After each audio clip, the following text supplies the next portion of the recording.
Semoga seluruh aktivitas Ramadan kita yang diiringi insya Allah dengan berbagai rangkaian amal saleh, aktivitas yang dipandang mulia oleh Allah Subhanahu wa Ta'ala, setidaknya sampai detik ini 10 Ramadan 1446 Hijrah berkenan diterima oleh Allah Subhanahu wa Ta'ala. Kita memiliki harapan yang tinggi di sela-sela kehidupan kita menjalani aktivitas Ramadan ini, siang dan malam ada bagian yang tentunya kita harapkan betul menjadi istimewa dalam kehidupan kita, yaitu terkabulnya doa-doa yang kita panjatkan. Menjadi fitrah bagi setiap manusia, terlebih bagi insan beriman, untuk selalu menengadahkan dirinya sebagai hamba untuk memohon kepada Sang Pencipta Allah Subhanahu wa Ta'ala, satu-satunya Tuhan yang kita pertuhankan dan kita sembah, agar memudahkan seluruh rangkaian aktivitas kehidupan kita, baik terkait dengan kebutuhan fisik ini. Fisik butuh makan, dengan makan mencari pekerjaan, kita seringkali berdoa agar dimudahkan mendapat pekerjaan, dimudahkan menjalani tes, dimudahkan dalam mendapatkan rangkaian akses-akses yang memberikan kenyamanan dalam bekerja, memudahkan Allah melimpahkan rezeki dalam proyek dan sebagainya. Pada akhirnya semua itu diharapkan mampu memenuhi kebutuhan fisik, untuk makan, untuk istirahat, dan lain sebagainya. Pun demikian, kita juga seringkali berdoa untuk memenuhi kebutuhan intelektual kita. Seorang yang belajar, masuk sekolah, masuk kampus, memohon berdoa kepada Allah supaya diberikan kemudahan dalam menghafal, dalam memahami mata kuliah, mata pelajaran, dimudahkan dalam menjalani ujian, kemudian dimudahkan dalam sidang, sampai ke tahap wisuda. Pada puncaknya adalah bagaimana seluruh kemudahan itu bisa mengisi kebutuhan akal, kebutuhan intelektual kita. Pun demikian, seringkali kita memohon kepada Allah untuk kebutuhan spiritual kita. Bagaimana supaya jiwa ini merasa tenang, jiwa ini merasa nyaman, melahirkan kebahagiaan, dihilangkan dari sifat-sifat yang membawa kegelisahan, anxiety, dan turunannya. Untuk itu, teman-teman sekalian, hal yang lumrah secara fitrah ini dilekatkan pada kehidupan kita. Di antara tujuannya adalah satu, untuk menunjukkan bahwa kita ini hamba, kita ini lemah. Dan yang lebih penting daripada itu, untuk memberikan satu penegasan bahwa kita ini bertuhan. Kita ini bertuhan, tidak wujud begitu saja. Ketika meminta sesuatu, artinya ada fitrah kehambaan untuk memohon kepada pencipta kita, memohon kepada Allah Subhanahu wa Ta'ala. Untuk itu, di antara sekian tuntunan agama itu memberikan petunjuk bagaimana cara kita terkoneksi dengan Allah Subhanahu wa Ta'ala, dengan Tuhan pencipta kita. Itulah yang sering kita sebut dengan doa. Dan doa sendiri berasal dari bahasa Arab. Da'a, yada'u, ya kan? Du'aan wa da'watan. Jadi memohon, menyeru, pada puncaknya mengoneksikan kehambaan kita dengan Sang Pencipta, Khalik Allah Subhanahu wa Ta'ala, untuk menunjukkan kita ini bertuhan, kita ini lemah, kita ini butuh, dan kita akan kembali kepada yang menciptakan kita. Nah, dalam hal ini Ramadan menjadi istimewa bagi kita semua untuk menemukan rangkaian petunjuk-petunjuk doa. Dan berbahagia kita sebagai muslim, di Islam itu tuntunannya lengkap sekali dalam bab doa. Bahkan kalau kita mau jeli melihat seluruh rangkaian aktivitas kita itu diiringi dengan doa. Baik itu kita melihat sebelum dilakukan dan setelah itu tuntas dikerjakan. Coba teman-teman kita dalami kembali. Bangun tidur sudah berdoa kan? Mau tidur juga berdoa. Kemudian mau makan tadi saat sahur ada doanya. Selesai pun ada doanya. Mau bekerja ada doanya. Selesai kerja pun ada doanya. Ya, bahkan sering saya tegaskan bab untuk masuk ke toilet saja ada doanya. Keluar dari toilet pun ada doanya, gitu kan? Jadi rangkaian doa ini bukan sekedar menjadikan kegiatan itu sebagai ibadah yang menunjukkan ada penghambaan kita kepada Allah. Itu hal bagian yang penting. Sisi lain, dengan doa itu ada bimbingan untuk mengantarkan pada petunjuk kemudahan dalam menjalani aktivitas yang kita kerjakan. Nah, ini yang seringkali jarang digali, didalami makna doa itu. Ya, diucapkan, itu mengoneksikan jadi ibadah, bagus. Tidak paham pun tidak menjadi masalah dalam bab doa untuk menghasilkan pahala demi merangkai kegiatan menjadi ibadah. Tapi kalau kita ingin lebih, muncul keberkahannya. Keberkahan itu ziyadatul khair wastimraruhu, ya, bertambahnya satu value kebaikan dan ada keberlangsungan dari kebaikan-kebaikan itu yang mengiringi aktivitas kita dalam konteks kehidupan dunia ini. Jadi seimbang, akhiratnya dapat dalam konteks ibadah, dunianya dapat karena value-nya kita hasilkan yang mengiringi kegiatan kita. Ada bentuk-bentuk kemudahan. Coba diriset deh setiap doa itu, maknanya apa gitu. Ya, kedalaman setiap katanya itu penting sekali. Kalau kita paham dengan itu, insya Allah dalam setiap kegiatan rasanya tidak ingin kita meninggalkan doa.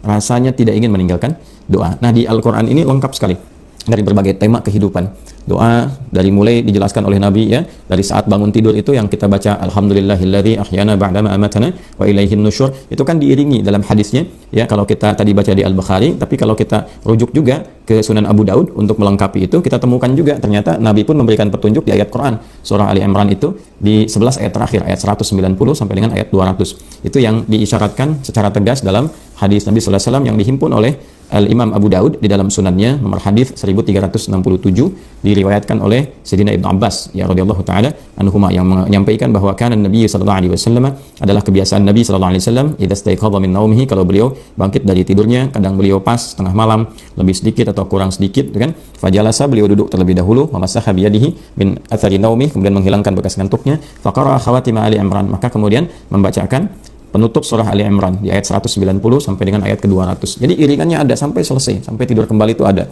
Ya, dan kita akan dipandu bagaimana nabi-nabi itu juga berdoa. Saat sakit apa doanya, saat kesulitan apa doanya, ya kan? Bahkan ada yang kondisi di laut, yang ketika dalam kondisi tenggelam misalnya kan, kita memohon, pasti itu ada fitrah untuk memohon itu.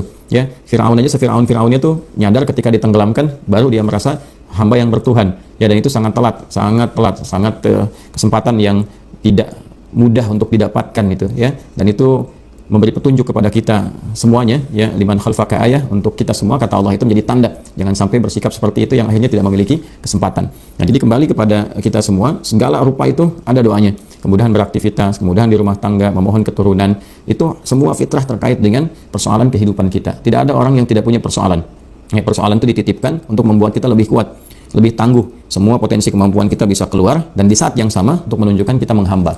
Kita menjadi hamba yang memiliki Tuhan, dan kembali kita memohon pada Allah Subhanahu wa taala. Sekali lagi, Islam tampil dengan sangat luar biasa untuk menunjukkan kebenaran ajarannya yang memberikan petunjuk tersusun rapi. Setiap aktivitas kehidupan manusia ini ada doanya, dan itu tidak sama. Awal dengan akhir itu berbeda. Nah, ini menunjukkan bahwa agama ini benar adanya petunjuk Allah, Tuhan yang hak. Tidak mungkin ada manusia bisa mengarang ya doa-doa dengan sangat presisi sesuai aktivitas, beda setiap awal aktivitas sampai akhirnya, dan maknanya pun sangat dalam. Itu mustahil ada manusia bisa membuat seperti itu. Jadi kalau bukan Nabi yang benar, Rasul yang benar, dan Tuhan yang benar memberikan kita petunjuk, mustahil kita mendapati itu semua. Nah, dalam setiap kegiatan ini ada akumulasi harapan yang ingin dihadirkan, dimunculkan. Biasanya orang tuh kalau ada suasana baik, suasana spiritual yang tinggi, itu kebutuhan berdoa jadi tinggi. Ya, gampangnya begini, kalau pergi ke Mekah, doa makin banyak kan? Ya kan? Kalau pergi ke Masjidil Haram, depan Ka'bah, ya kan? Sambil nangis, yang ada doa, lupa dunia itu. Ya, orang mau sekaya apapun depan Ka'bah tuh kok malah berdoa gitu kan? Ya, sepunya kedudukan, coba lihat deh, yang presiden paling hebat ini masuk sampai ke dalam Ka'bah, itu intinya berdoa. Ya, intinya bertuhan, masih butuh juga kok, ya kan? Yang pemimpin tertinggi pun masih minta, masih berdoa. Artinya kan apa? Dia lemah juga, berhamba juga, ingin dimudahkan, dilancarkan, nggak ada yang ganggu. Yang kaya juga begitu, ingin bisnisnya lancar, ya kan? Rezekinya mengalir baik, berkah, berdoa juga, pada akhirnya berdoa. Ya, kemudian ke Masjid Nabawi juga berdoa juga kan? Di Raudhah berdoa juga. Jadi intinya setiap kita mendapati satu tempat yang mengandung nilai spiritual tinggi, kecenderungan itu ingin berdoa, ke masjid berdoa. Nah, pun demikian ketika kita menemukan waktu dengan nilai spiritual yang tinggi, itu juga membawa kita untuk senantiasa aktif berdoa. Nah, dikumpulkanlah teman-teman sekalian semua karakteristik dengan value yang terbaik itu pada satu bulan namanya Ramadan. Untuk itu, di rangkaian ayat Ramadan yang pernah saya ulas di kesempatan sebelumnya, dari ayat 183 di surah Al-Baqarah sampai dengan ayat 187, 183 sampai 187, itu rangkaian tentang ayat-ayat Ramadan. Saya pernah menuliskan buku tentang ini, membahas kedalaman maknanya, dan diberi judul Makna Ayat Puasa. Teman-teman bisa kaji secara mendalam di situ, ya, di ayat 186 khusus.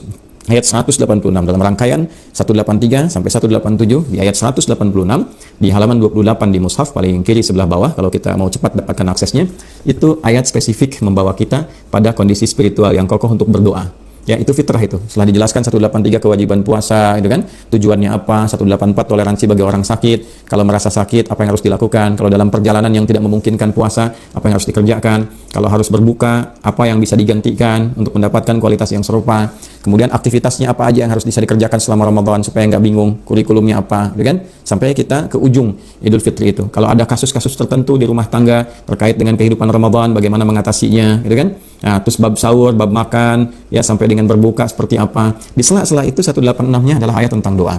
A'udzubillahi minasyaitonirrajim. Bismillahirrahmanirrahim. Wa idza sa'alaka 'ibadi 'anni fa inni qarib. Ujibu da'watad da'i idza da'an falyastajibu li wal yu'minu bi la'allahum yarshudun. Ya kan? Dan bila pun Muhammad SAW di antara kalangan hambaku, kapanpun itu mereka bertanya kepadamu tentangku, ingin mendekat, ya kan? Motif ingin mendekat itu kan dua, ya. Dan puncak keduanya itu dua-duanya doa. Yang pertama ingin memohon peningkatan ketaatan, taat. Yang kedua memohon kepada Allah dijauhkan dari kemaksiatan, taubat. Jadi kalau bukan orang ingin taat, yang kedua orang ingin taubat, itu mutlak Ramadan itu pasti ada itu, ya. Seburuk-buruknya manusia dengan pekerjaan yang pernah dilakukan berupa kemaksiatan, akan ada sentuhan di jiwanya untuk kembali. Khususnya Ramadan. Maka Ramadan itu bulan taubat, ya. Jadi ketika Allah sudah berikan kesempatan, cepat ambil itu. Ya, seberat apapun, selumur apapun, seburuk apapun dosa yang pernah dikerjakan, selalu ada kesempatan untuk kembali. Sepanjang nyawa kita belum di kerongkongan, kita punya hak untuk bertobat. Kita punya hak untuk menjadi orang saleh. Kita punya hak untuk meninggalkan salah. Nah, ambillah hak itu. Ambil hak itu sebelum habis waktunya. Ya, karena perilaku manusia itu sendiri. Nah, ada juga yang memohon kepada Allah meningkatkan taat. Dia orang saleh ingin bertambah ketaatannya. Ada orang salah ingin hilang kesalahannya. Intinya apa? Berdoa. Ya, apa respon yang Allah sampaikan? Karena motif orang dekat ingin mendekat kepada Allah itu pasti meminta, maka turun jawaban sebelum dimintakan. Ujibu da'watad da'i idza da'an. Ya, aku pasti akan memberikan jawaban ketika hamba aku memohon kepada aku. Ya, bentuknya bisa beragam. Bisa dikabulkan seketika, bisa disesuaikan dengan waktu saat ia mampu, ya, kemampuan untuk bisa menerima jawaban doa itu. Ya, sama saja dengan anak-anak misalnya kecil, ya, dan laisa kamitslihi syai', tidak ada yang serupa dengan apa yang Allah sampaikan. Kalau kita ingin berikan logika sederhana, anak kecil usia 5 tahun minta dibelikan motor.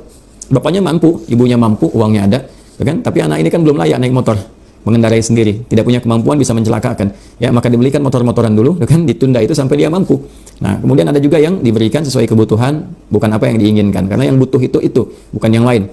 Ya, anaknya minta apel, kata dokter yang bagus itu jeruk, karena sedang kurang baik dengan kesehatannya, maka diberikan jeruk untuk kebaikan. Kadang-kadang ingin kuliah di tempat A, dapatnya B. Nah, baru paham itu setelah menjalani kuliah, oh ini maksudnya gitu. Ya, maka kalau Allah berikan anugerah, terima dulu. Seketika itu kita akan dapat hikmahnya. Terima dengan iman, hikmah akan datang. Singkatnya apa? Ada kebutuhan berdoa. Ya.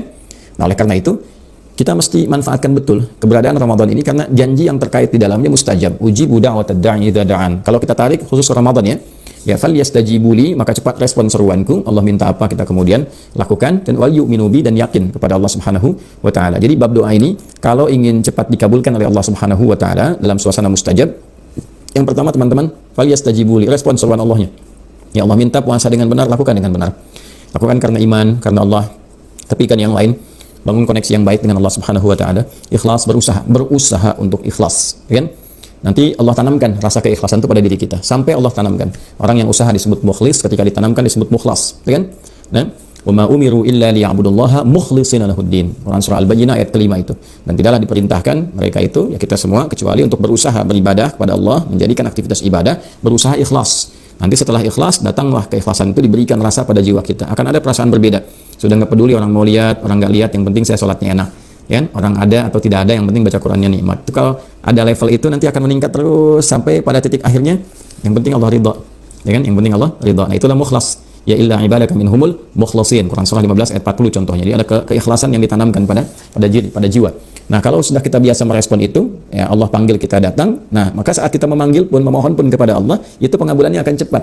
Ya, yang kedua mesti yakin, jangan ragu-ragu. Berdoa tuh nggak boleh ragu. Yakin dengan kekuasaan Allah. Ya, jangan menyoal, karena ketika Allah berikan, itu tadi sifatnya kan 3. Bisa langsung dikabulkan ketika kita punya kemampuan yang baik, ya. Maslahatnya langsung dengan kita, langsung diberikan. Minta A, langsung terkabul. Minta kuliah di kampus A, langsung lulus gitu kan. Kadang-kadang malah nggak ikut ujian. Dulu ada PMDK gitu kan, belum ikut ujian namanya udah terpanggil. Ya, belum kita mendaftar untuk cari kerja, namanya di beberapa tempat pekerjaan, beberapa perusahaan, ya malah kemudian mengajukan kepada kita agar mau bergabung dan sebagainya, bisa terjadi gitu ya. Nah, kemudian yang kedua itu yang tadi saya sampaikan, bisa kita diberikan oleh Allah waktu untuk memiliki kecakapan dan kecukupan dalam menjalankan apa yang kita minta itu, supaya nggak jadi beban. La yukallifullahu nafsan illa wus'aha. Nggak mungkin Allah kasih kita itu sesuatu yang kita nggak mampu, menyulitkan kita sendiri. Ya, dalam semua bab, dalam rumah tangga, berbagai hal, itu mesti dipahami dengan baik. Ya, kalau enggak nanti kecewanya banyak dan salah persepsinya. Kenapa ya aku sudah sholat nggak dikabulkan juga? Bukan nggak dikabulkan. Ya, dan dalam pengabulan itu dikuatkan dulu kita semua dalam berbagai aspek. Aspeknya luas sekali ya, bisa di rumah tangga, ya, tentang keturunan, tentang harapan ingin menikah, ya, tentang membangun silaturahim, bisa dalam bab pekerjaan, bisa dalam bab pelajaran, semua hal. Dan yang terakhir, kadang kita minta, kan Allah dengan segala kebijakan, keindahan, kasih sayangnya, rahman rahimnya, melihat bahwa oh, ini nggak pas, nggak cocok. Allah maha tahu sebelum kita minta, saat minta, setelah kita minta, dikasih yang terbaik untuk kita. Dan disitulah kita belajar fikihnya, itu yang penting. Kalau sedang menerima A, petunjuknya apa? Nah, ini yang jarang dikaji. Ini seringkali nggak siap, ya kan? Nah, kalau kita minta sesuatu A misalnya kan, belum dapat nih fikihnya apa yang mengiringi itu, apa yang mesti dikerjakan. Itu babnya rinci sekali di Quran, rinci sekali, ya. Dalam berbagai hal, aspek-aspek di sini, bahkan beberapa ulama sampai ada yang bikin topik-topik ya, kayak ahli hadis tuh bikin sekian topik, ayatnya, hadisnya, petunjuknya, ya, itu lengkap. Hanya memang yang agak jarang sekarang itu secara tematik dan tersusun kurikulumnya secara rapi, jarang ditampilkan. Kalau saya berharap sih ada kampus-kampus Islam yang menyusun fakultasnya itu berdasarkan kurikulum petunjuk kehidupan yang disampaikan dalam Al-Quran dan hadis. Itu belum ada kampus begitu. Ya, kalau bisa disusun bagus sekali. Kami membuat dari sekolah tuh, dari PAUD sampai ke tingkat aliyah lah kalau di SMA itu ya. Itu kita susun sesuai dengan usianya, kebutuhannya apa sampai ke atas gitu. Ya, nah ini kalau ada kampus demikian tuh luar biasa. Kan kampus Islam kan, Universitas Islam A, Universitas Islam B. Nah, yang Islam di dalam kampus itu yang diajarkan yang bagaimana kurikulumnya. Nah, ini menarik juga nih kalau bisa diturunkan, ya. Fakultas Agama Islam, FAI. Nah, menurunkan nilai agama Islam itu, petunjuk agama Islam di dalam fakultas itu seperti apa? Ya, fakultas syariah. Nah, syariah apa saja yang diturunkan dalam Islam yang memandu kehidupan itu? Diajarkan nggak bab sholat di dalamnya? Sholat dari awal sampai akhir dengan dalil-dalilnya, dengan maknanya semua. Sehingga ketika lulus dari situ, sholatnya bagus betulan, bisa menerangkan tentang sholat, tahu dalil sholat, tahu makna sholat, dan tahu implementasi sholat dalam kehidupan. Ya, kenapa ada orang sholat setelah itu dia jadi baik, tercegah dari perbuatan keji dan mungkar? Kan memberi solusi. Sekarang misalnya terlihat orang sholat tapi masih berkelahi, orang sholat berselisih, orang sholat bikin hoax gitu kan? Nah, berarti kan ada yang tidak benar dalam sholatnya. Nah, fakultas syariah ini bisa nggak melahirkan siswa-siswa yang lulus untuk mengajar cara sholat yang benar? Dan itu dievaluasi. Jadi ketika ujian bukan cuma lulus ujian soal, ya ini dalilnya apa, kalau ruku bacanya apa, bukan hanya itu, dites sholatnya benar nggak. Selama 4 tahun kuliah dites, berbuat fahsya nggak, berbuat mungkar nggak. Kalaupun nilai ujiannya 100, tapi masih ada fahsyanya, ada mungkarnya, ada bolosnya, ada nyonteknya, belum lulus dia. Nah, ini yang seperti ini belum ada, teman-teman sekalian. Dulu fakultas yang disusun dalam petunjuk kehidupan Nabi jadi madrasah, kan ada madrasah Mekah, Darul Arqam, gitu kan, madrasah Madinah di Sufah, gitu kan, itu ada semua dan semuanya lulus dengan excellent semua, ilmu dan amal, ilmu amal sekaligus. Makanya komen para sahabat ketika mereka menyampaikan riwayat itu seringkali mengatakan kami itu belajar ilmu dan amal sekaligus. Ya, kalau kita lihat beberapa hadis-hadis tentang Al-Quran saja, itu komentarnya jelas sekali. Akhadtul Qur'ana an aqwamin, akhadnal Qur'ana an aqwamin. Aku ngambil Al-Quran itu dari sekelompok sahabat. Kita ngambil Al-Quran talaki dari sekelompok sahabat. Kami nggak melampaui 5 ayat, paling banyak sekali 10 ayat. Dikaji, dipahami isinya, diamalkan dulu dalam kehidupan. Begitu sudah kami paham, baru amalkan, kemudian berlanjut ke ayat berikutnya. Maka komen mereka, kami belajar ilmu dan amal sekaligus. Itu dulu seperti itu fakultas Islam yang hadir itu. Nah, ini menarik nih, bisa diadakan studi-studi lah, kajian-kajian di kampus-kampus, ya, daripada bahas yang nggak penting loh.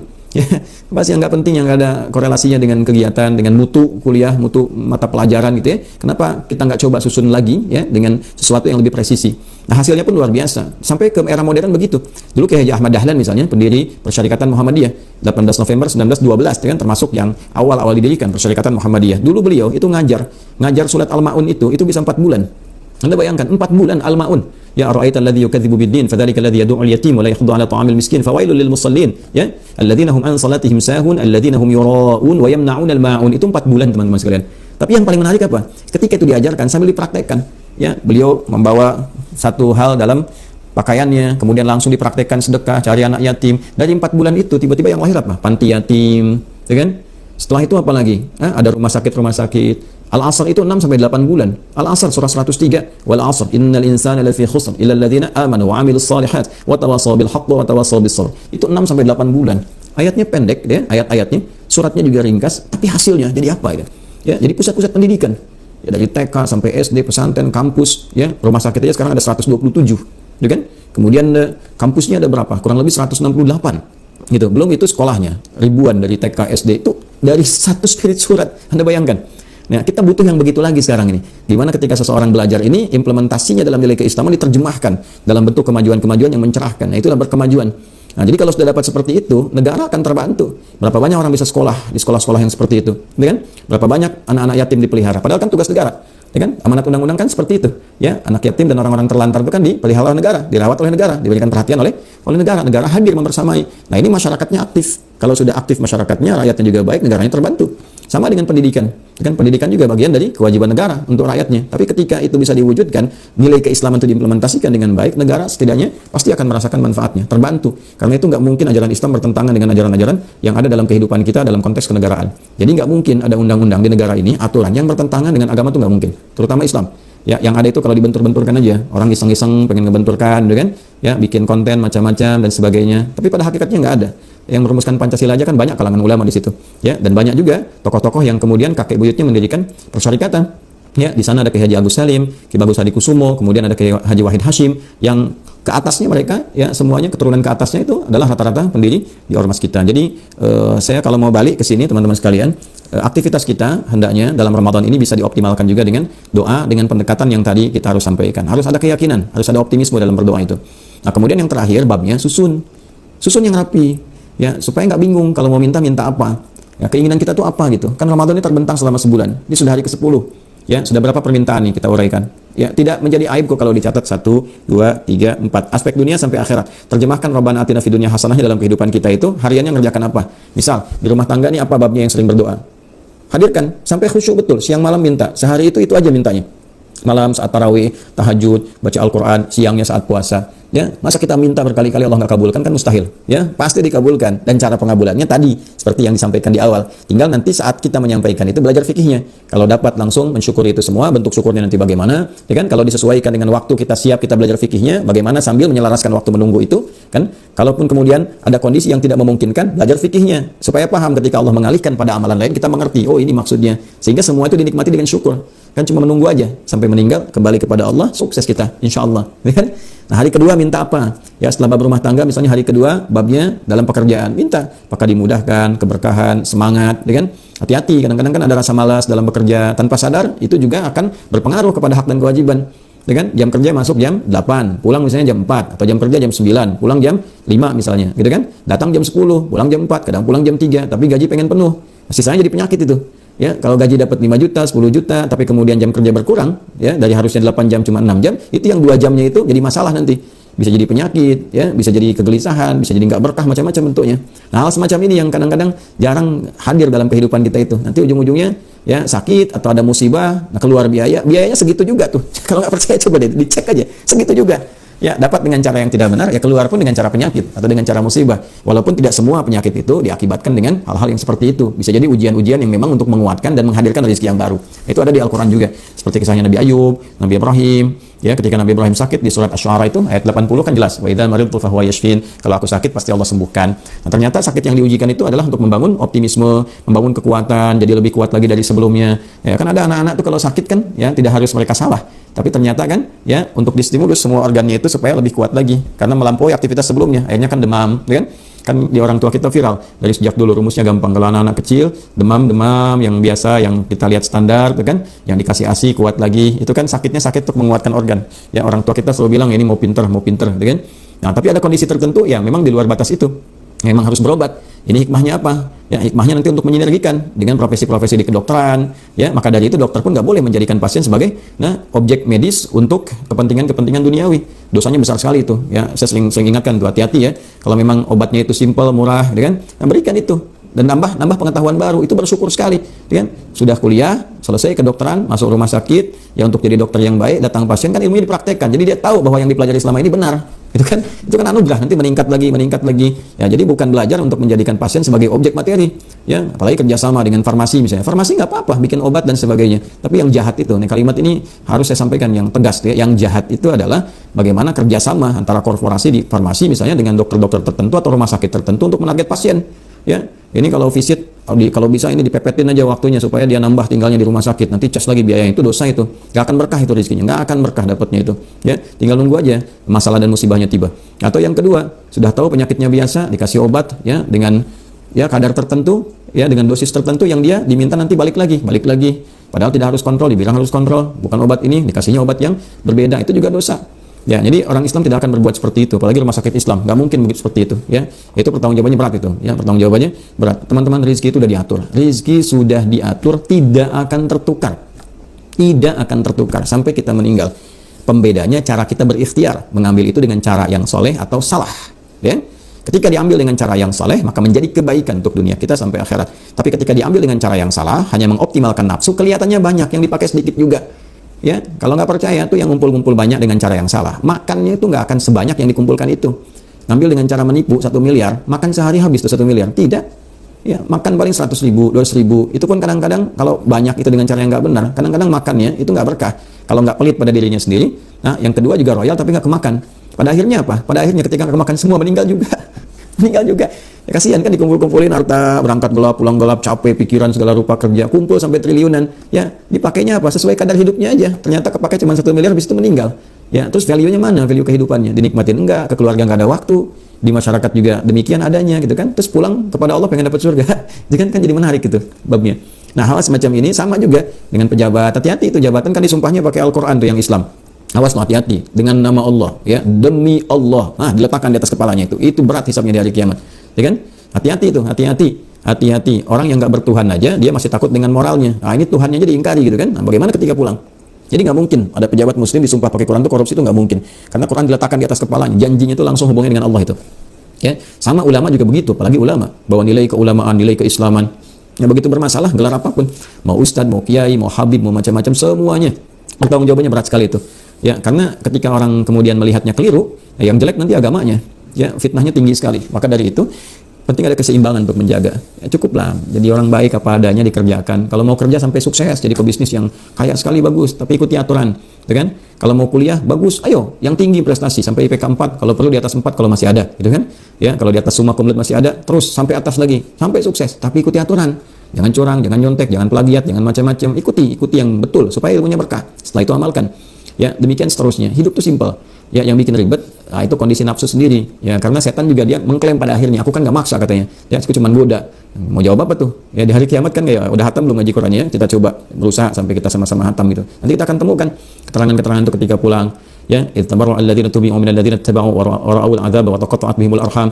Ya, ketika setan yang saat menggoda di kehidupan dunia itu tiba-tiba berlepas diri, ya. Kemudian melihat azab, putus hubungan ya. Ya, aku nggak ada hubungan lagi. Ya, itu klaimnya itu. Nanti dituntut tuh gara-gara kamu, aku kemudian terancam dengan azab, terancam dengan neraka. Setannya enteng sekali bilangnya tuh. Siapa yang suruh ikut saya? Saya kan nggak maksa, saya cuma goda. Saya cuma goda, berikan was-was, tidak maksa. Kenapa ente ikut? Kan itu nggak enak sekali kalimatnya. Terus mau gimana jawabnya? Ya kan? Nah, pada konteks ini alhamdulillah kita masih hidup, ada di Ramadan. Intinya kembali kita doa untuk menguatkan ini dulu spiritual, sebelum akal pikiran, akal hati dulu. Ya, mesti sehat hatinya dulu. Kalau akal pikiran sehat, akal sehat tapi jiwa nggak sehat, bermasalah. Karena akal itu hanya mengkonstruksikan semua instruksi yang datang dari jiwa. Perintahnya di sini, konstruksinya di sini. Kenapa mesti pintar ini akalnya? Kenapa mesti banyak baca, banyak belajar? Supaya mudah menerjemahkan perintah dalam hati dieksekusi oleh fisik, supaya ringan fisik kerjanya. Karena itu di sini ada karakter spiritual, namanya karakter moral, melahirkan integritas. Di sini karakter intelektual, di sini karakter kinerja. Jadi di sini moral secara integritas membimbing intelektual supaya benar agar kinerjanya juga baik. Itu gambarannya. Nah, kembali ke bab doa, semua aspek ini butuh motivasi, kekuatan dalam diri. Doa lah. Ramadan rinci oleh kita. Hari pertama apa, kedua apa, ketiga apa, supaya nggak bingung. Dimintanya jelas. Ya, kalau kita punya kebutuhan doa 10. Ya, 10 itu kemudian Ramadan misalnya sebulan, taruhlah ambil lengkap 30, walaupun mungkin ada kemungkinan tahun ini 29 gitu kan. Nah, kita dari 30 dibagi 10 3 hari, setiap satu 3 hari terus panjatin siang malam. Nggak mungkin nggak terkabul. Kalau benar puasanya nggak mungkin nggak terkabul itu. Insya Allah dikabulkan dengan cara yang terbaik. Tinggal tadi faliyastajibuli, ikuti rumus hukumnya. Allah minta apa kerjakan dengan benar, Rasul tunjukkan apa lakukan. Wal yu'minu bi, yakin kepada Allah seyakin-yakinnya. La'allahum yarsyudun, supaya kita bisa merasakan petunjuk itu, rasa itu, pembeda itu dalam jiwa. Setelah itu silahkan rasakan bedanya, bedakan rasanya dan pasti akan terasa bedanya. Ya, sekiranya teman-teman itu yang bisa disampaikan di kesempatan pada subuh ini, pengantar aktivitas bekerja. Mudah-mudahan kita bisa optimalkan. Mohon maaf kalau ada hal-hal yang kurang tepat disampaikan dan potong, gitu kan, konteksnya berubah, ya. Apalagi disandingkan dengan pendapat ini, pendapat itu. Itu kita sedang puasa. Kita sedang puasa, nanti semua bertanggung jawab di hadapan Allah Subhanahu wa taala. Tapi kita juga penting berevaluasi diri, ya. Kalau memang yang ada yang baik itu hakikatnya titipan Allah dan Rasul sallallahu alaihi wasallam yang mengajarkan kita semua, silakan langsung kita praktekkan. Tidak ada di situ poin-poin yang terkait dengan kami. Kalau ada kesalahan, nah itu mutlak salah saya pribadi. Ya, mutlak salah saya pribadi. Mudah-mudahan berkenan dimaafkan. Semoga Allah mengampuni dan semoga kita dimasukkan dalam golongan hamba yang mendapatkan rahmat Allah Subhanahu wa taala. Subhanakallahumma rabbana wa bihamdika asyhadu an la ilaha illa anta nastaghfiruka wa natubu ilaik wa akhiru da'wana alhamdulillahi rabbil alamin. Assalamualaikum warahmatullahi wabarakatuh.